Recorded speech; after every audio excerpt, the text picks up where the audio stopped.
Everyone, welcome back to the channel. मेरा नाम है शिखा और आज हम पढ़ेंगे अपनी क्लास 12th की poem keeping quiet which is written by Pablo Neruda. और ये बहुत अच्छी पोएम है और ये जो इस पोएम में लिखा हुआ है ना, ये हम सब ने ऑलरेडी एक्सपीरियंस कर लिया है कोरोना के टाइम पे। तो मैं आपको इस पोएम को समझाऊंगी और आप रिलेट करना कि ये जो पेब्लो नेरूडा कह रहे हैं इस पोएम के थ्रू वो सच में हुआ था कोरोना के टाइम या नहीं हुआ था। Okay, now let's begin our poem without any देरी। एंड ये जो पीडीएफ है ना, इसके अंदर मैंने इस पोएम के सारे नोट्स लिखे हुए हैं, प्लस इसके इंपॉर्टेंट क्वेश्चंस, इसके लिटरेरी डिवाइस, इसके वर्ड मीनिंग, सब कुछ इस पीडीएफ में आपको मिल जाएगा, वो भी टेलीग्राम पर। तो टेलीग्राम की लिंक आपको डिस्क्रिप्शन बॉक्स में मिल जाएगी, वहाँ पे जाके आप फॉलो करना और इसको डाउनलोड कर लेना। सारे सब्जेक्ट के नोट्स वहीं पर मिल जाएंगे। साथ ही साथ अगर आपको कोई भी डाउट है तो आप मुझे इंस्टाग्राम पे फॉलो करके डीएम कर सकते हैं एंड वहीं पर आपको चैनल से रिलेटेड सारे अपडेट्स मिलेंगे। ओके, नाउ अब हम फर्स्ट स्टैंजा से स्टार्ट करते हैं। Now we will count to 12 से लेकर and not move our arms so much. ठीक है, यहाँ पर पोइट क्या रिक्वेस्ट कर रहे हैं कि तुम अपने माइंड में 12 तक गिनो, ठीक है, और एक पल के लिए स्टॉप हो जाओ। मे बी यहाँ पर 12 का मतलब है कि वो 12 घंटे कह रहे हैं या फिर 12 महीने कह रहे हैं। तो सबको ये कह रहे हैं कि तुम 12 गिनने के बाद शांत हो जाओ और रुक जाओ। 12 गिनने के बाद तुम रुक जाओ और शांत हो जाओ। पोइट कहते हैं कि तुम कोई भी लैंग्वेज मत बोलो। जैसे कि हमें पता है अर्थ के डिफरेंट पार्ट पर डिफरेंट लैंग्वेजेस बोली जाती हैं, तो कभी कभी वो डिफरेंट लैंग्वेजेस जो है ना हमारी शांति को भंग कर देते हैं, हमें अच्छे से कम्युनिकेट भी नहीं करने देते, कोई किसी की लैंग्वेज समझ ही नहीं पाता। सो यहाँ पर पोइट कहते हैं कि आप कुछ मत बोलो, आपकी कोई भी लैंग्वेज है, आप किसी भी लैंग्वेज में बात मत करो। नॉट ओनली दिस, यही नहीं, वो ये भी कहते हैं कि तुम अपने आर्म्स को यूज़ करना बंद कर दो कुछ टाइम के लिए। ठीक है, तुम अपने आर्म्स को यूज़ करना बंद कर दो। अब आर्म्स का यहाँ पर क्या मतलब है कि तुम वेपन्स का यूज़ मत करो। जैसे अलग अलग कंट्रीज़ अपने अपने हथियारों का यूज़ करने लग गई हैं आजकल वॉर के लिए, एक दूसरे के खिलाफ, है ना। सो यहाँ पर पोइट जो है बेसिकली ये कह रहे हैं कि उन्हें शांति चाहिए। तो यहाँ पर बेसिकली पोइट जो है वो क्या डिमांड कर रहे हैं सबसे कि उन सब के सब शांत हो जाओ, पीस की तरफ बढ़ो, है ना, शांति की तरफ बढ़ो। अब फर्स्ट स्टैंजा में लिटरेरी डिवाइस क्या है, देखो यहाँ पर जो है now we will count to 12 not move our arm so much. तो यहाँ पर ओ और ई की साउंड, जैसे ओ ई, ओ ई, ओ। तो यहाँ पर ओ एंड ई जो वोवल है उसकी साउंड बार बार रिपीट हो रही है, तो ये एसोनेंस है। अब यहाँ पर देखो दो लाइन सेम वर्ड से स्टार्ट हो रही है, लेट्स और लेट्स, तो ये क्या हो गया, एनाफोरा। और उसके बाद देखो the repetition of consonant sound. अब यहाँ पर वी विल, डब्ल्यू डब्ल्यू बार बार रिपीट हो रहा है, तो क्या हो गया, डब्ल्यू डब्ल्यू यानी कि डब्ल्यू की साउंड जो है वो रिपीट हो रही है, तो ये क्या हो गया, alliteration. Now moving to second stanza, it would be an exotic movement से लेकर would look at its hurt hands तक। यहाँ पर पोइट जो है वो क्या कहना चाहते हैं कि एक्सोटिक मतलब रेयर।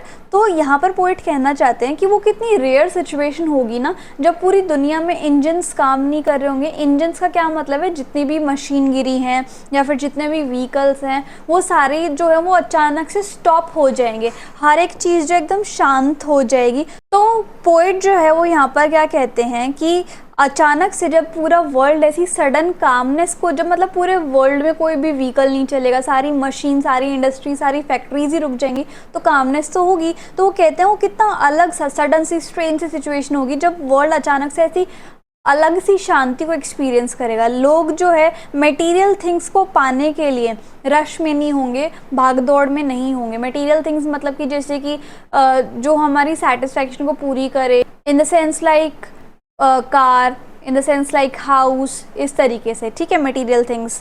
और उसके बाद अब हम आगे देखते हैं फर्दर पोइट क्या कहते हैं कि जो फिशरमैन हैं उन्हें रुक जाना चाहिए और उनको सी के अंदर वेल्स को हार्म नहीं करना चाहिए। ठीक है, यहाँ पर पोइट जो वो सबसे यही रिक्वेस्ट कर रहे हैं कि तुम एनिमल्स को हर्ट मत करो, हार्म मत करो। यहाँ पर वो एग्जाम्पल दे रहे हैं वेल्स का। वेल्स की हंटिंग होती है किस चीज़ के लिए, फूड के लिए और ट्रेडिंग के लिए भी। वो कहते हैं कि लोगों को काम हो जाना चाहिए और वो जो है उन्हें रुक जाना चाहिए और उन्हें ये चीज़ सोचनी चाहिए उस टाइम पे जब वो काम हो जाएंगे और जब वो स्टॉप हो जाएंगे, उन्हें उस टाइम पे ये चीज़ सोचनी चाहिए कि हमने आज तक क्या अचीव किया और क्या लॉस्ट किया है। इसका एग्जाम्पल वो इस चीज़ से देते हैं कि जो इंसान सॉल्ट को गैदर करता है वो जो है हमेशा अपने हाथ को हर्ट कर लेता है, सॉल्ट को इकट्ठा करते हो तो वो सॉल्ट जो है वो काट देता है हाथों को, तो हाथ को हर्ट कर देता है।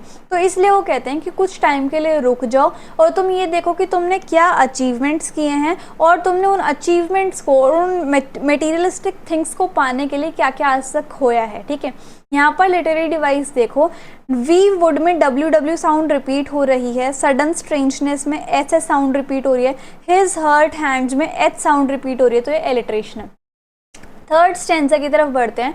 Those who prepare green war से लेकर I had no truck with death, I want no truck with death तक।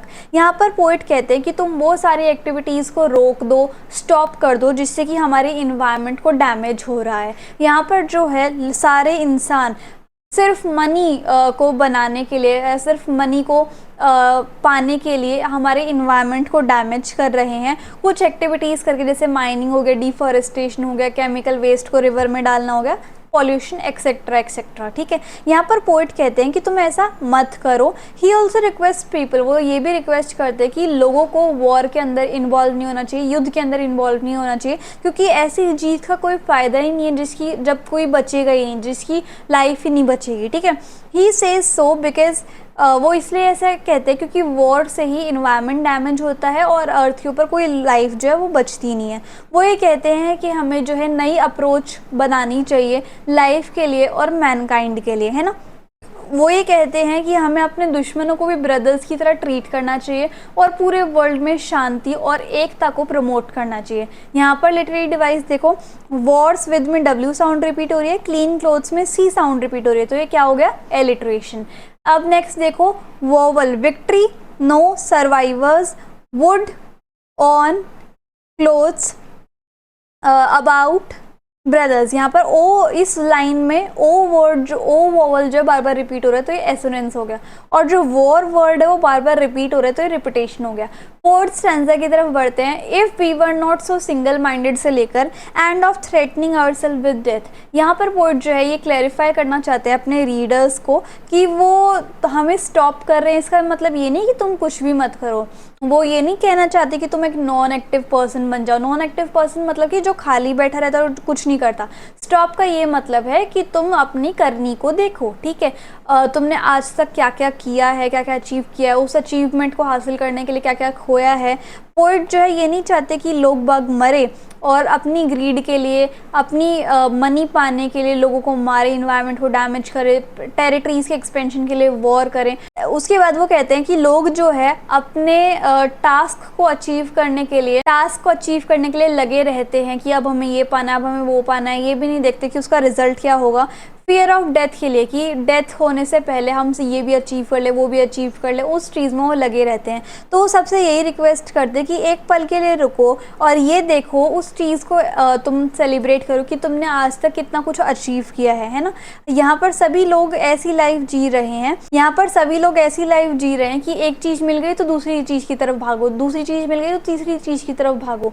कोई भी इंसान किसी भी चीज़ को एंजॉय नहीं कर पा रहा है। ठीक है, बट नाउ यहाँ पर पोइट कहते हैं कि टाइम जो है that it is the time to stop, कि ये जो टाइम है वो रुकने का है और तुम देखो कि तुमने क्या अचीव किया है और क्या तुमने उस चीज़ को एंजॉय किया है या नहीं, है ना। दिस विल हेल्प, इससे क्या होगा, हमें सैडनेस से स्किप हो जाएंगे हम। जैसे हम क्या करते हैं कि हमें मान लो एक मनपसंद चीज़ मिल गई, फिर हम दूसरी चीज़ की तरफ भागते हैं, फिर हम तीसरी चीज़ की तरफ भागते हैं, वो नहीं मिलती है तो हम दुखी हो जाते हैं। तो यहाँ पर पोइट कहते हैं कि रुको और जो तुमने अचीव किया है उसको तुम पहले सेलिब्रेट करो। ठीक है, और इससे क्या होगा, तुमने जो अचीव किया उसको तुम सेलिब्रेट तो करते ही नहीं हो, तुम बल्कि सैड हो जाते हो जो आगे की चीज़ नहीं मिल रही है। तो let us stop and celebrate whatever we have achieve, है ना।